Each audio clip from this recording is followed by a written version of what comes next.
ताजिया बड़ी तेजी से इस इलाके में फल फूल रहा है। ताज़िया वाली बिदात कि मुरव्वजा ताज़िया ये नाजायज़ व हराम है। जितने गुनाह ताज़िया दारी में होंगे तो जितने लोग गुनाह करेंगे अल्लाह ताला उनको गुनाह देगा। ये जलसा वगैरह होता है तो जलसा को हल्का करनी चाहिए और मदरसा को मजबूत बनानी चाहिए कि लोग जलसा भारी करते हैं और मदरसा को खस्ता हालत में रखते हैं कि वो ज़्यादा से ज़्यादा मुसलमान तालीम पर फोकस करे। मदरसा इस्लामी यतीम खाना के सदर मुदर्रिस हमारे साथ है। हजरत, देश में इस समय जो माहौल है और वैसे परिस्थिति में अपने इलाका में पैसा को बेवजह मेला ठेला के नाम पर खर्च किया जा रहा है, आप क्या राय रखते हैं इन सब चीज़ों पर? बिस्मिल्लाहिर्रहमानिर्रहीम, अस्सलाम वालेकुम वरहमतुल्लाहि वबरकातुहू। आप सबको रमज़ान मुबारक हो और ये महीना बड़ी तेज़ी के साथ हमारे दरमियान से रुखसत हो रहा है और सऊदीया वगैरह में चाँद का ऐलान हो गया है और उम्मीद है कि इंशाअल्लाह अपने यहाँ भी कल चाँद हो जाएगा और परसों हम लोग ईद मनाएंगे। तो पेशगी मुबारकबाद पूरे इलाका बिलखुसूस आलम इस्लाम के मुसलमानों को। ज़रूरी गुजारिश ये है कि हम लोगों को चाहिए कि ज़्यादा से ज़्यादा हम तालीम को आम करें और मदारिस को मज़बूत करें। जैसे जलसा वगैरह होता है तो जलसा को हल्का करनी चाहिए और मदरसा को मज़बूत बनानी चाहिए। लेकिन हम में एक रिवाज हुआ है कि लोग जलसा भारी करते हैं और मदरसा को खस्ता हालत में रखते हैं, जिसकी वजह से अमीर के बच्चे मदरसों में पढ़ने के लिए नहीं आते हैं। और मदारिस इस्लामिया में भी ज़रूरी है कि वो दीनी तालीम के साथ असली तालीम को फ़रोग़ दें कि हमारे यहाँ भी ऐसे क्लासेज हो कि लोग डॉक्टरी और इंजीनियर, प्रोफेसर वगैरह, बिलखुसूस वकील वगैरह बने हैं। इसलिए कि अब जो है मसाजिद और मदारिस वगैरह के हालात बिगड़ रहे हैं और लोग मसाजिद को, मदारिस वगैरह को बुलडोज़र के ज़रिए से ध्वस्त कर रहे हैं और उनको ख़राब कर रहे हैं, वीरान कर रहे हैं। तो ऐसे हालत में अगर हमारे वकला रहेंगे, वकील की जमात रहेगी, फिर वो केस लड़ेंगे तो इंशाअल्लाह मजबूती हासिल होगी और वो पैरवी अच्छे तरीक़े से करेंगे। अब अपना केस हम दूसरों को सौंपते हैं जो हमारे मज़हब का नहीं है, हमारे अक़ाइद से उनका ताल्लुक़ नहीं है, फिर किस बेस पर हम उन पर एतमाद करेंगे? इसलिए अगर आला तालीम मुसलमानों के बच्चे हासिल कर ले, बच्चियाँ पर्दे में रह करके आला तालीम हासिल कर ले, जब ये लोग जज बनेंगे, ये लोग वकील बनेंगे, ये लोग डॉक्टर बनेंगे तो इंसानियत वाला काम करेंगे। और कोई गरीब आ जाए तो उसका इलाज मुफ्त में कर देंगे। वकील है तो चूँकि वकालत का पेशा ये फ़ी नफ्सी ख़राब नहीं है कि इसमें झूठ बोला जाए, बल्कि सच बोल करके भी जायज़ पैसा लोग आसानी के साथ कमा सकते हैं। तो बहुत सारे लोग जो हाजतमंद होते हैं, अगर सही से उनकी पैरवी की जाए तो जो मुसलमान नाहक जेल में फंसे हुए हैं तो वो जेल से नजात हासिल कर सकते हैं। इसलिए हमारी गुजारिश ये है कि वो ज़्यादा से ज़्यादा मुसलमान तालीम पर फोकस करे, अपने मदारिस को बिलखुसूस मज़बूत करे और हर एतबार से उसमें तालीम दे ताकि हमारे बच्चे और बच्चियाँ बेहतरीन कामयाबी हासिल कर सके और बड़ी से बड़ी डिग्रियाँ वो पा लें। ये मज़बूत होंगे तो मज़हब इस्लाम को फ़रोग़ हासिल होगा और गुनाहों का सद्देबाब होगा। ताजिया बड़ी तेज़ी से इस इलाके में फल फूल रहा है, इस पर आपका निजी राय क्या है? रसूलुल्लाह सल्लल्लाहु तआला अलैहि वसल्लम इरशाद फरमाते मन सन्न फिल इस्लाम सुन्नतन हसनतन फलहु अजरुहा व अजरु मन अमिल बिहा मिन बादिही मिन गैरि अन यनकुस मिन उजूरिहिम शै व मन सन्न फिल इस्लाम सुन्नतन सय्यतन कान अलैहि विज़रुहा व विज़रु मन अमिल बिहा मिन बादिही मिन गैरि अन यनकुस मिन औज़ारिहिम शै। कि जो इस्लाम में किसी अच्छे तरीक़े को राइज करेगा तो अल्लाह ताला उस राइज करने वाले को सवाब अता फ़रमाएगा और जो लोग उस पर अमल करेंगे अल्लाह ताला उसको सवाब अता फ़रमाएगा और अमल करने वालों के सवाब में कुछ भी कमी ना होगी। जैसे मिसाल के तौर पर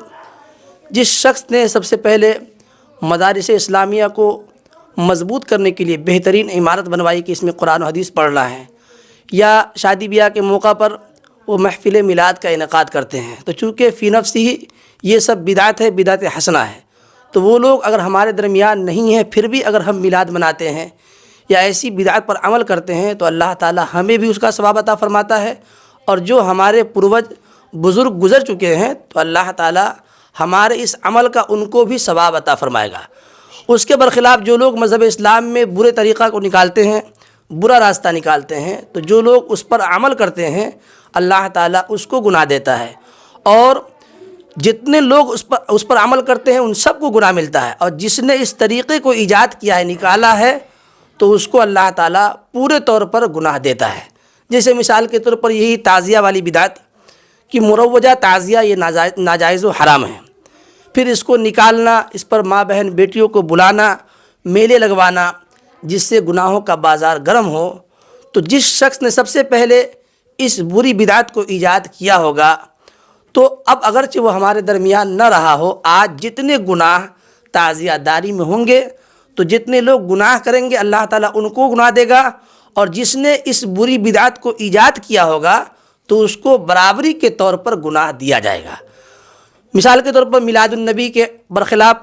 شادی بیاہ کے موقع پر جو لوگ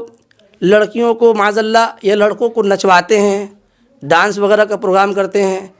تو جو پروگرام کرتے ہیں جو لوگ اس میں حصہ لیتے ہیں اس کو گناہ ملتا ہے، اور جس نے سب سے پہلے اپنے بیٹا یا بیٹی کے شادی کے موقع پر ایسے برے کام کو ایجاد کیا ہوگا اللہ تعالیٰ اس کو بھی گناہ عطا فرمائے گا۔ تو ہمیں چاہیے کہ ہم اپنے بزرگ کو تکلیف نہ دے، ان کی روح کو تکلیف نہ پہنچائے، کام کرے جو اچھا کام کرے تاکہ ہمیں بھی فائدہ ہو، جو ہمارے بزرگ گزر چکے ہیں تو ان کو بھی فائدہ حاصل ہو اور قبر میں ان کو آسانی ہو۔ ابھی کچھ دنوں قبل ہمارے بغل گاؤں میں ایک تعزیہ ہوا تھا، تو اس میں مولانا غلام مرتضیٰ صاحب ہے، چاند ٹولہ کے ہیں، تو اس بندے کو دیکھا کوشش کرتے ہوئے، اللہ تعالیٰ نے اس کی مدد کی اور وہ تعزیہ ناکام ہوا۔ تو ہم گزارش کرتے ہیں